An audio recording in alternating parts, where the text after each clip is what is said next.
Welcome back, everyone. This is Katie Mobley from Longwood Gardens. I serve as the webinar committee co-chair along with Abby, and I'll be leading us through the remainder of today's webinar. We enjoyed a fantastic morning thanks to Rob and Mindy. Rob led us through how to align brand and culture, while Mindy explored how to grow your PR program and fully utilize relationships with the media. Hopefully you're ready and refreshed for this afternoon as we focus on how to provide an extraordinary guest experience at your organization in our final session led by Chuck Ross of Longwood Gardens. Well, before we hear from Chuck, I'd like to introduce APGA Marketing and Communications Manager Richard Doran, who will be sharing information on the expanded National Public Gardens Week and some of the marketing and fundraising opportunities available to you from the association. Please send any questions you have for Richard through the Q&A feature, and we'll be happy to address them.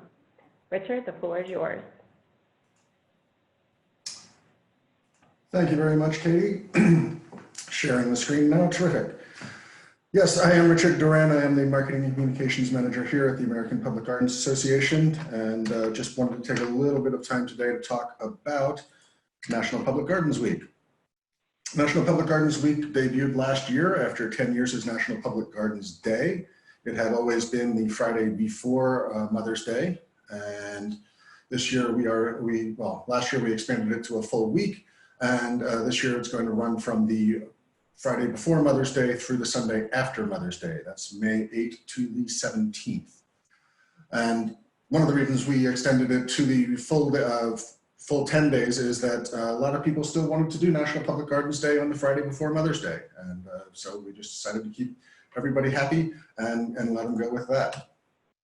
The purpose of National Public Gardens Week is to emphasize the importance and impact of public gardens as community resources and catalysts for change in their community.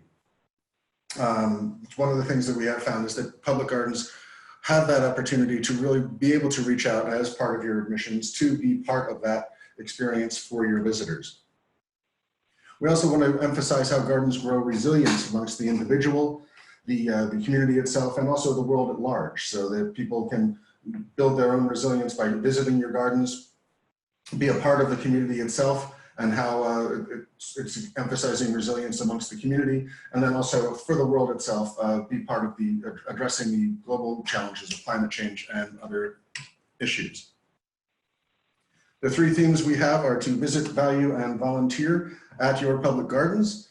Those are the main categories in which we have found that gardens have been participating with their programming. And the programming is the important thing for us. What we are really looking for is participation. There is no wrong way to participate, except, as we like to say, to not participate at all. There are all sorts of different events that gardens have offered throughout the years. And unlike in past years, we have gotten the form out a lot earlier. We launched it back in January with our, just around our mid-month newsletter to everyone. But it is up on the website now. You can find it at publicgardens.org.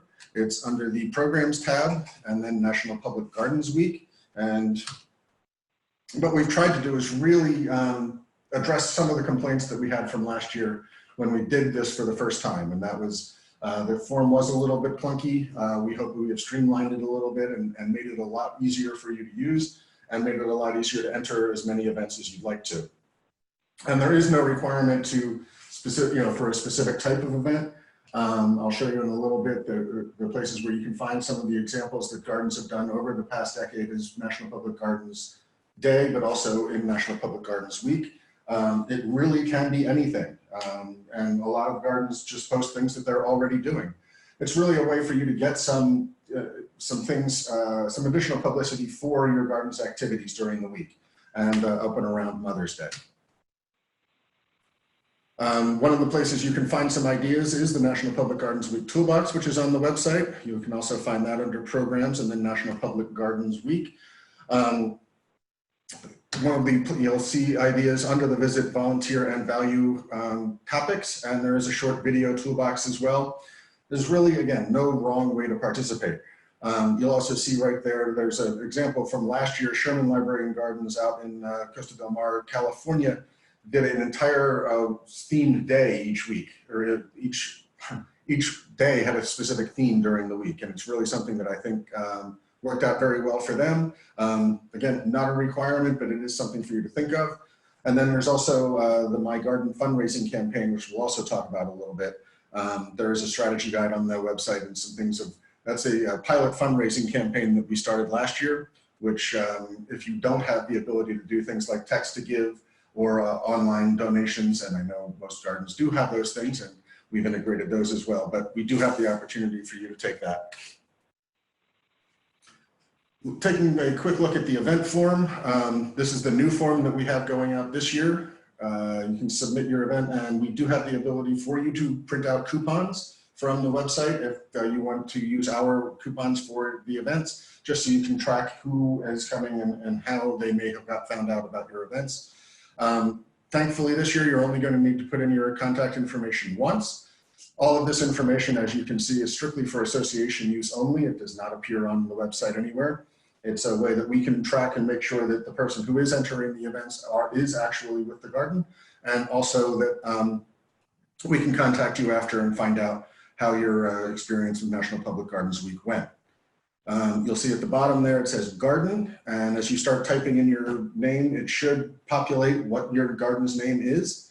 You can then select that. If you are not a fully paid up member of the association, your garden will not appear, and you can certainly contact us at info@publicgardens.org and find out what is going on.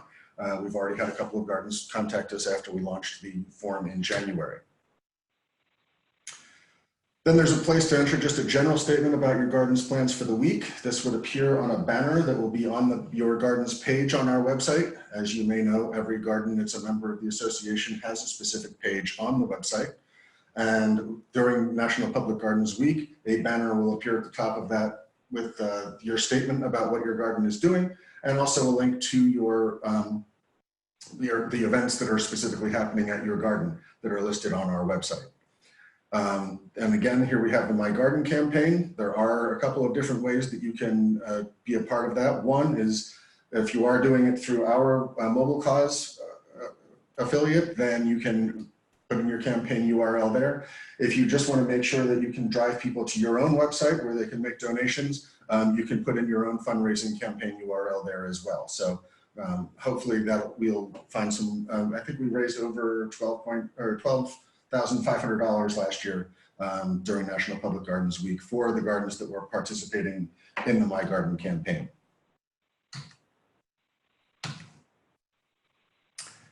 Then you can add your events, and if there are any coupon offers, it's fairly short and sweet, the event title and event description. There are a couple of places where you can click to see what the offer will look like. And also, if you want to drive people to your own website to a ticketing opportunity, if you have a paid ticketing, or if you have some way that you want to track people through your own website, you can just put a URL into the alternate offer URL there, and that will create it for you. It's down the bottom there. Just enter the website of the page you would like to direct the user to, and they can certainly get more information. Then you can add your date and time. One of the things that we did have a problem with last year was people that had, say, a garden tour every day of the week had to enter them in every single time. This way, if you have the same event that's happening on more than one day, you can just click the Add Another Date button, and that will populate multiple dates onto your the same event. Just makes it a little easier to put in as many offers and events as you'd like. Then you can also choose the type of activity that it is. There's all sorts of different ways that we can sort. This will appear on the events page itself, so that users, if they're just looking for, where is a discounted or free admission, or where can I find a special tour of the gardens, that'll populate for them. Users will also be able to search by the area around their garden, or their specific location. Last year it was 150 miles, which, as you can imagine, showed a whole bunch of different gardens. This year, users will be able to enter the radius around their specific location and really drill down and find the gardens in their area a lot easier. One of the things that we have added this year is Earth Day Every Day. As you may know, the Earth Day 50th anniversary is this year, and that will be happening in April. One of the things that they are doing as a theme this year is to try to make every day Earth Day. And so if you have something that's specifically related to Earth Day or follows the themes of Earth Day, you can click this button and it'll be Earth Day every day. And we are going to be able to give them the Earth Day producers the link to that list, and they will promote it on their website and to their lists as well. So there's an opportunity there. Once you've entered all that information, you simply click the Create Event and Coupon Offer, and that will then create the event and bring you to this screen. You'll be able to see the events that you've added in. If you want to, you can remove or edit them before you finally post them. If you want to add more events, you can click Add New Event and Coupon Offer, and that will take you back to put in the information about what your next event would be, date and time, et cetera, et cetera. When you're finished adding in your events for the week, just click the Submit All Events button. It would be easier for all concerned if you do enter in all of your dates before doing that. You can enter them individually, but we'd really appreciate if you would take the time to enter them all in before entering the Submit All Events page.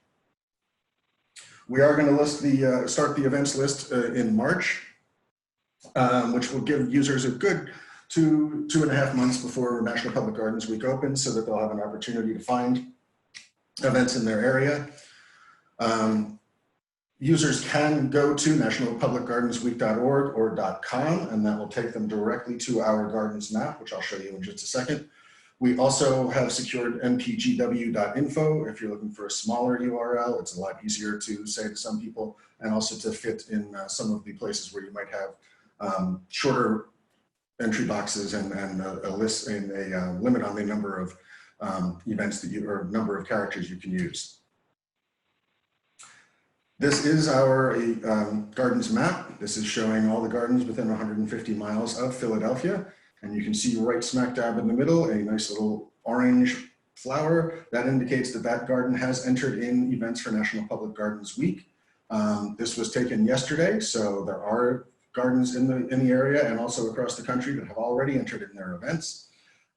They will not show up on the website until March, but you will be able to identify what gardens are participating in National Public Gardens Week by the little orange flower. If you click on that, it will take you to a box that will take you either to the gardens page itself or directly to the events list of events that are happening at that garden. As we did last year, when we do launch the events list, that will go up into our main navigation.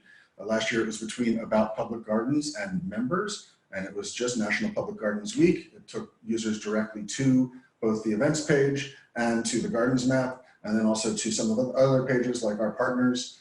We will be partnering with the United States Forest Service again this year, and we're looking forward to that. They did a lot of good things with us last year. And one of the ways that we really got some of the message out from the association directly to the public, this is our primary public-facing opportunity for the year, was social media. The combined reach of all of our social media partners and partner gardens was well over 200 million people. There's also the My Garden fundraising campaign and the Go Green landmarks that we did across the country. Right here you can see the Green Great Wheel in Seattle, the downtown Mobile, Alabama, and also we had a ceremonial lighting of Niagara Falls, thanks to our partners at the Niagara Parks and Recreation Group up in Niagara Falls, Canada. They are a member of the association, and every night there is an opportunity for a ceremonial lighting of Niagara Falls, and we're anticipating that that will happen again this year. There is our handles on National Public Gardens Week. We are on Facebook, Twitter, and Instagram. We are also on LinkedIn, which I don't have right here, but this is @Public Gardens and @American Public Gardens on Instagram. We also have a National Public Gardens Day page on Facebook, which you may have seen. We are using that as our garden a day. We post up every day a member garden to all of our platforms, including National Public Gardens Week. And the hashtag that we are using is National Public Gardens Week. Last year, we reached about 4.7 million people with that hashtag, and we're looking for more this year, and I think we can get it.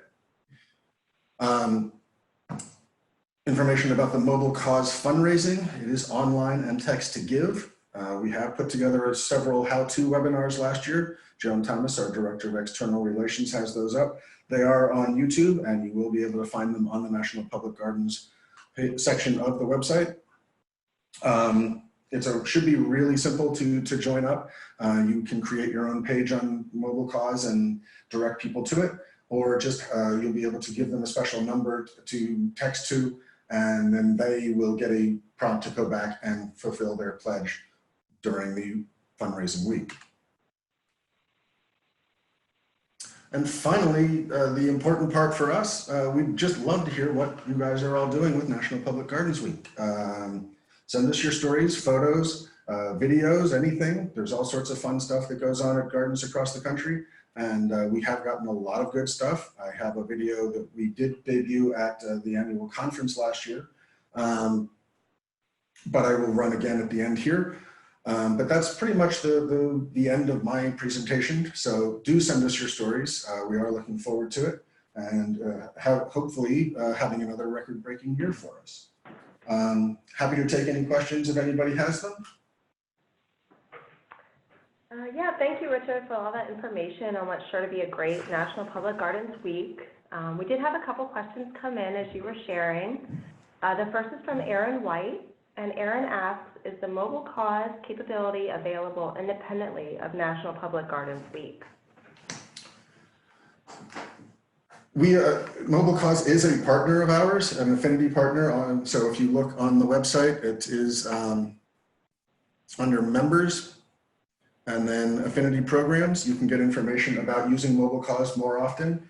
One of the things that we do use National Public Gardens Week for is sort of a test drive. So if you want to find out how it all works, you can do that during National Public Gardens Week. And if you then wanted to contact Mobile Cause and become a partner with them, there are some, I forget if there's I believe there's a discount from Mobile Cause in terms of signing up with them as a member of the association. But you can certainly use that as a test drive to find out if that will work well for you. Okay, and our second question that came in, Richard, is there any web usage data that can be shared from last year's National Public Gardens Week, such as click rate by event or garden, etc.? We do have some of that information. I don't unfortunately have it at my fingertips right now, but I can certainly put that together and look to include that when we send out some more information about National Public Gardens Week. It is really a big spike in traffic to our website. You can certainly see it in the Google Analytics if you go and when we go and look at them. I don't have a specific number that I can think of right now, but again, our social media advertising reached over 340,000 people across the country on Facebook. We did a bunch of little videos, including some girls running through a garden, which are also included in the video that we have coming up shortly. But really, it was a wonderful opportunity for us. And then, of course, the 4.7 million accesses of the National Public Gardens Week hashtag. But I'll see if I can dig up some of the information from National Public Gardens Week and make that available in the Marketing and Communications Community Forum. Okay, thank you, Richard. We're going to take a short, about 10-minute break and pick back up at 1:30 with Chuck Ross as he gives us our final session of the day. Terrific. I'm just going to hit play on this, and you guys, we'll see you at 1:30. Good morning, Lauren Hall here from the Buffalo and Erie County Botanical Gardens. I'm standing by with Aaron Grayjack, and we came to visit today because A, it's cold and gloomy out. This is a great place to come when the weather is how it's been this last stretch. B, it is the National Public Gardens Week. So this is actually the first National Public Gardens Week. There's normally a National Public Gardens Day, but this year it's an entire week. It's put on by the American Public Gardens Association. This week is also National Public Gardens Week, where people can learn more about the importance of building vibrant, relevant gardens to enrich the community while sustaining environmental responsibility. Well, switching gears, this week is National Public Gardens Week, and the LSU Ag Center is inviting you to join in on this celebration. Two botanical gardens on the Treasure Coast are participating in the National Public Gardens Week.